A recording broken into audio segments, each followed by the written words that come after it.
Hi, Kevin. Hello. Uh, what part of the defensive game plan like when you force a 3 for 21 3-point shooting night from a good 3-point shooting team, what do you think worked well with your defense to do that? I think it's just a mindset from a sense of urgency standpoint, particularly in transition. I thought we did a good job there. And then um, I just think it was starts with a sense of urgency, but then it also goes into the scheme. You know, we were, we were trying to do the best we could to show Haggerty a crowd, but not at the expense of giving up threes. And I think that's probably where it reared its head the most. Now it allowed Haggerty to get off a little bit more than probably we would have liked, but they couldn't hit enough twos to beat us, and that's kind of it reared its head. But you know, even though they went 3 of 23, I mean the one guy we keyed on in the most was the guy that made the three shots, and then also got 8 of them off. So would have liked to see us do a little bit better job on Bashir, but nonetheless, it was a big part of the win. And then Mahilo had a pretty nice night for you guys, offensively and defensively. Can you expect that kind of performance from him? Is that what you expect from him? I mean, I hope so. I mean, that's his key to being on the floor. He, I think, mistakenly defines his success on shot making.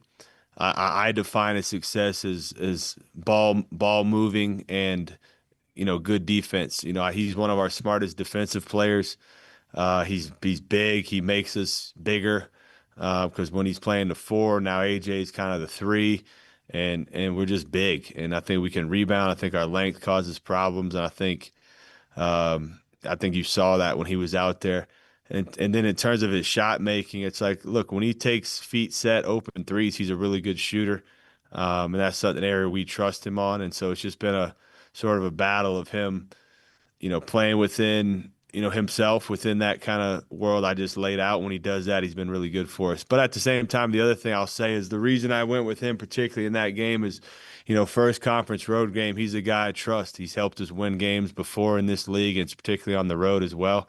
And I think it was good for some of the young guys to see, how locked in he was on the game plan, and as a good example for the young guys. I will go Sam and then Jay. Hey, Coach. Last year you talked about your first experience with Alex Jensen and some of your time that you spent in the G League and how you've had some interactions with him. Can you just talk about how small the NBA coaching circle really is, and what have you learned from your pro coaching days that you think has helped in your college coaching career?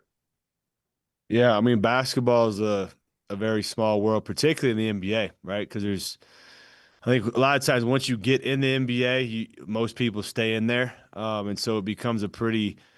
What happens is you end up knowing a lot of the same people for years on end. A lot of my best friends are people I grew up with in the NBA, and it is a small circle because of that.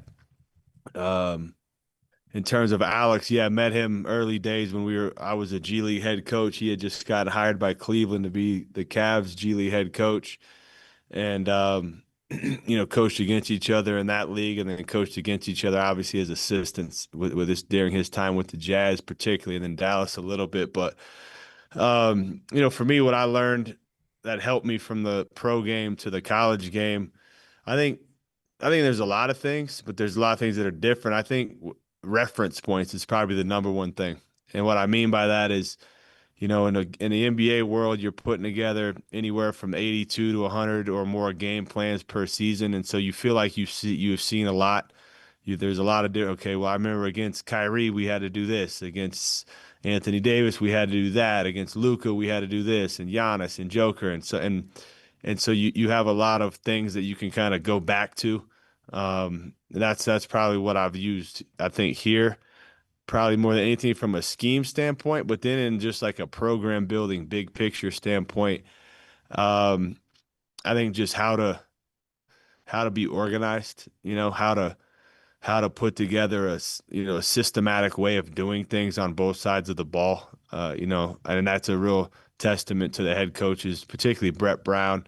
Actually, all three, Brett Brown, Monty Williams, and Frank Vogel, all three guys that I worked for, I thought had really good strengths in those areas in terms of systematic organization on either side of the ball. And then last question for me. I don't want to jump ahead over this next game, but I mean, you have Utah looming this next week. A lot of players on this team don't have a lot of ties to the state of Utah and don't really have a ton of ties to this rivalry. So what do kind of some of the out-of-state guys know about this rivalry, and how are you guys preparing for it with some of the guys that don't really know about it? Yeah. I mean, Sam, to be honest with you, I haven't even thought about Utah. We're extremely locked in on Arizona State and trying to make sure we're dialed for them. They're a good team, much better than they were last year. But because Alex and Wes Wilcox, who I also know well, are at Utah, I've followed them. I've watched a few of their games. So when the time's right, we'll prepare our guys for that moment. But right now, we're focused solely on Arizona State. I'll go Jay, then Mitch. Kevin, a lot of people talk about AJ being able to score at 3 different levels. How common is that? You've been in the NBA. Is that rare, or would you say, oh, half the NBA can do that? Just what are we looking at as far as that goes? I mean, the best players in the league can do that, right? And there's only so many quote unquote best players, right? All-star caliber, first team type caliber, 20-point a night type caliber guys. So no, I don't think it's super common. When you tack on the fact he's 6'9" with the 7'1" wingspan and can score at quote unquote all 3 levels, that makes it more impressive. I think what I would add to that, Jay, is his ability to make decisions at all 3 levels, not just score the ball. I think his passing is vastly underrated. He can hurt you in a lot of different ways. And so I think the combination of where he can score, how he can score, and how he can just play make, I think is what's the most rare about him. Then finally, because he's a local guy, a lot of people ask me about Brody Kozlowski. They had the first injury report and he was on it, is out. Can you update his status, and will we see him on the court this year? I mean, the injury is more severe than anybody thought, and so I'm kind of going on what the doctors are telling me to do and so forth. But no, I don't think we're going to see Brody anytime soon. Kevin, Thanks, Jay. We're finished with Darnell. Kevin, just wanted to follow up. Who else is in that stay ready group for you right now? Yeah, I mean, it's really it's really the guys that are sort of outside of that top 7, I would say. You got, Alexei, Dom, Hadim's in there, Xavion's in there, KJ Perry, who's redshirting with us, is in there. Tyler's in there. And so it's really those guys that are sort of outside of the top 6 or 7, and they're working really hard. They work every day, individually, as well as, we do some stuff specific to that group as well. And that's part of being on a team, man. You gotta put in the work, and so that when you do get called upon, you can come out there and it's not a shock to your system. You're ready to go.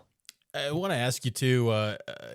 When he hit the portal, Rob Wright, he was someone that was a top target for you guys. Has he been everything you hoped for and more? And just your thoughts on what Rob's provided to this team to this point, midway through the season. I think Rob's been unbelievable. I think if you just look at his just raw stats, I mean, he's really bought into the way that we want to play, which we feel like helps guys be a bit more efficient in terms of, their percentages and their offensive efficiency, because of our spacing and the shots that we like to sort of emphasize. And Rob's done a great job of understanding what that is and then being able to carry it over onto the floor.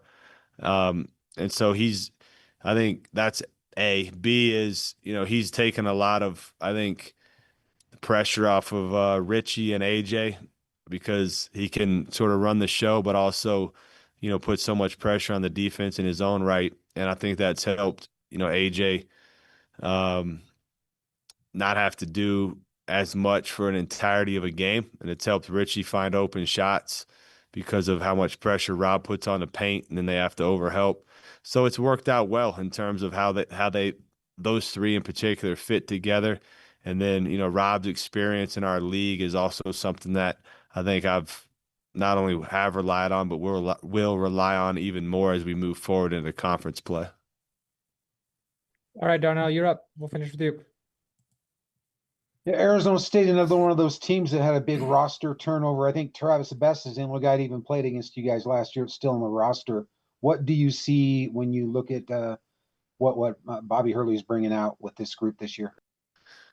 Yeah, I mean they are totally different. They're talented though. They did a good job finding good players. Really impressed with several of their guys. I think they obviously are super long. Start 6'10", 6'11", 7'1", and then the guard Mo Odom. I mean, he's as dynamic of a guard as we've seen to date. He reminds me more of an NBA style guard that's super electric in the pick and roll, looking for his own shot. I don't think you see that as much when guys are looking for perimeter shots and pick and roll like you do in the NBA. That's pretty much every guard. So they're dynamic there. Bobby does a good job of running stuff to put Mo Odom in actions that, are advantageous to how he plays. Really impressed with their big fella, Giop. I mean, he's just very mobile, super athletic, great size. And then they've got, some requisite shooting around that. So,